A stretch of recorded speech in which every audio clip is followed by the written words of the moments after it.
یہ کیس آپ جو کل بھی میں نے بات کی تھی جسٹس وجیہ الدین احمد کے معاملے کو لے کے، اسی طرح کا ایک جو کیس ہے، یہ خواجہ آصف نے شوکت خانم ہاسپٹل کے اوپر الزام لگائے 2012 میں، جس میں کہا گیا ہے کہ جو چیریٹی کا پیسہ ہے وہ مس یوز جو ہے وہ ہوا ہے، ہاں جی، کہ وہ پیسہ جو ہے وہ مس یوز ہوا ہے چیریٹی کا، جس کی وجہ سے یہ مقدمہ جو ہے وہ فائل ہوا۔ اور آپ اندازہ لگا لیں کہ 2012 کا مقدمہ ہے، وہ ابھی تک اس کا فیصلہ جو ہے وہ نہیں ہو سکا۔ اور یہ جو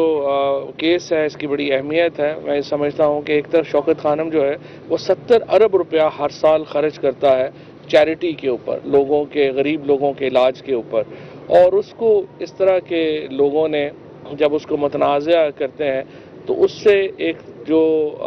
نہ صرف یہ کہ وہ ادارہ بدنام ہوتا ہے، پھر پاکستان میں چیریٹی کا کام کون کرے گا اگر آپ اس طرح سے الزامات لگائیں اور اس کو پھر ثابت بھی نہ کر پائیں۔ سو آج وزیر اعظم صاحب جو ہیں وہ اس میں اپیئر ہوئے ہیں اور یہ بڑا امپورٹنٹ کیس ہے، اور مجھے امید ہے کہ اب اس کیس کا فیصلہ ہوگا، اور ہمیشہ کی طرح ایک بار پھر خواجہ آصف جھوٹے ثابت ہوں گے۔ زندگی میں انہوں نے کبھی سچ نہیں بولا، اور اس طرح کے مقدمات میں انشاءاللہ ایک دفعہ پھر ان کا منہ کالا ہوگا، تو اس سے پاکستان کا لیگل سسٹم جو ہے اس سے بہتری آئے گی۔ دوسرا جو امپورٹنٹ ہے وہ پنجاب کی کمیٹی کا یہاں پہ آج اجلاس ہوا ہے۔ پنجاب کی کمیٹی اجلاس میں ایک تو جو خانے بال میں کل الیکشن ہوا ہے اس کے اوپر وزیر اعظم نے جو پی ٹی آئی کا جو ہمارا الیکشن ہے اس پہ عدم اعتماد کا اظہار کیا ہے، اور ہم سمجھتے ہیں کہ جس طریقے سے اس میں جو خامیاں ہیں ان کے اوپر پورا ہونا ضروری ہے، اور دوبارہ ایک بار پھر انتخابات کے اندر جس طرح سے پیسے چلنے کی باتیں آئی ہیں، جس طریقے سے ہارس ٹریڈنگ کی باتیں آئی ہیں، وہ بڑی انفارچونیٹ ہے، اور ہم سمجھتے ہیں کہ الیکشن کمیشن کو اس بارے میں اقدامات کرنے چاہیے تاکہ یہ جو تاثر ہے الیکشنوں میں ہارس ٹریڈنگ کا، وہ اس کا جو ہے وہ خاتمہ ہو سکے۔ اس کے علاوہ پنجاب میں جو آنے والے بلدیاتی انتخابات ہیں ان کے اوپر بہت تفصیل سے بات چیت ہوئی ہے، اور اب انشاءاللہ یہ پنجاب میں ایک جو کمیٹی ہے وہ ہر جمعے کو ملے گی، اور پنجاب میں جو بلدیاتی ہمارے جو اسپیشلی جو ڈسٹرکٹ میئرز کے کینڈیڈیٹس ہیں ان کو فائنلائز کرنے کے لیے ایک ہائی پاورڈ کمیٹی جو ہے وہ قائم کی گئی ہے، اور وہ اس کے بارے میں اپنے اجلاس جو ہے وہ کرے گی۔ اس کے بعد اسپوکس پرسنز کی میٹنگ ہوئی، جس میں سب سے پہلے جو ہمارے وزیر ہیں انرجی کے حماد اظہر صاحب، انہوں نے گیس کے اوپر بریفنگ دی ہے۔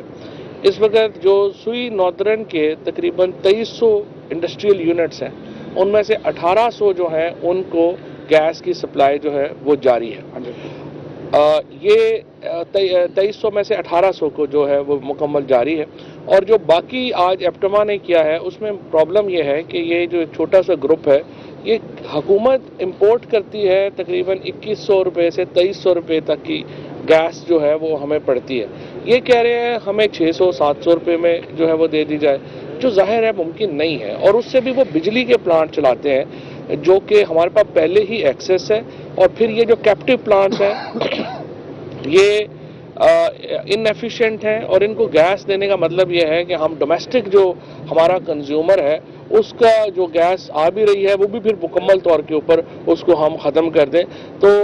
جو منسٹری آف انرجی کا اور حماد اظہر صاحب کا موقف ہے، دو باتیں ہیں، ایک تو وہ کہتے ہیں کہ آپ مہنگی گیس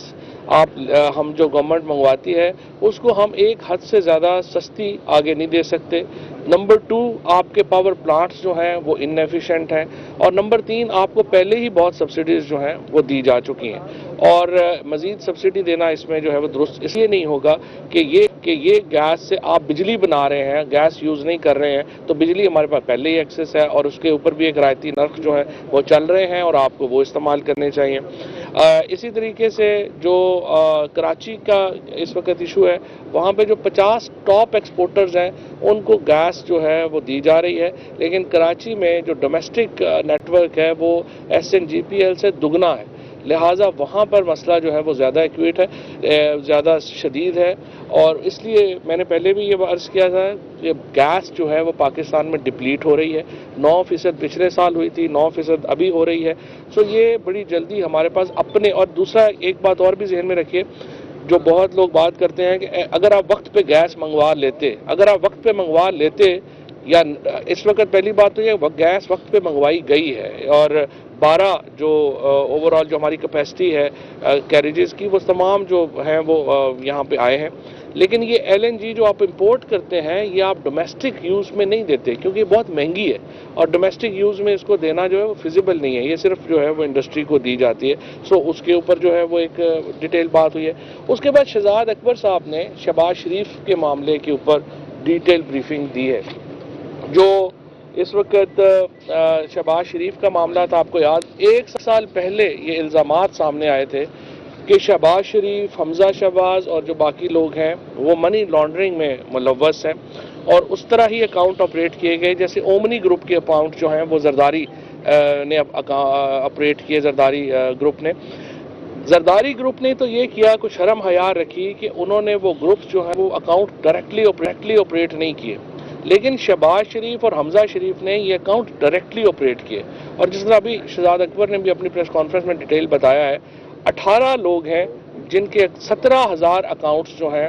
17,000 جو ٹرانزیکشنز ہیں ان میں سے ایک ٹرانزیکشن جو ہے اس کو دیکھا گیا اور 16 ارب روپیہ صرف یہ ایک فیکٹری ہے جس نے منی لانڈرنگ کی ہے شہباز شریف صاحب کی اور ان کی فیملی کی، اور یہ وہ ہے جس کا ہمیں اب ایگزیکٹلی پتہ چل گیا ہے. اس کے علاوہ جو انہوں نے باقاعدہ باقی پیسہ باہر بھیجا ہے، یہ ٹپ آف دا آئس برگ ہے شہباز شریف کے کیس میں جو کہ ہمیں پتہ چلی ہے. اب معاملہ عدالت میں ہے اور ہمیں توقع دوبارہ عدالت سے یہی ہے کہ ڈے ٹو ڈے ہیئرنگ ہونی چاہیے. ہم اس میں کچھ اور نہیں مانگ رہے، ہم صرف چاہتے ہیں کہ جو شہباز شریف اور حمزہ شہباز کے اوپر جو، اور میڈیا سے بھی میں یہ کہوں گا، آپ کو حکومت کی بات پہ بھی یقین کرنے کی ضرورت نہیں ہے، آپ کو شہباز شریف اور حمزہ کی بات پہ بھی بات کرنے کی ضرورت نہیں ہے. آپ خود اپنی ٹیمیں بھیجیں، جو ایویڈنس جو شہباز شریف اور حمزہ شہباز اور باقیوں کے خلاف ہے اس کو اینالائز کرے اور لوگوں کے سامنے رکھے کہ یہ شہادتیں جو ہیں وہ ہیں کیا، اور اس کے مطابق جو ہے لوگوں کی ایک اوپینین جو ہے اس کے مطابق بنے. اور انشاءاللہ تعالی اس کے یہ جو اگر ڈے ٹو ڈے ہیئرنگ ہوگی تو آپ دیکھیں گے کہ نواز شریف کے بعد شہباز شریف بھی سزا سے قطعی طور کے اوپر نہیں بچ سکیں گے. صرف ایک ہی چانس ہے کہ آپ کی ہیئرنگ نہ ہو، اور جس کے لیے وہ پوری جو ہے وہ کوشش کریں گے. باقی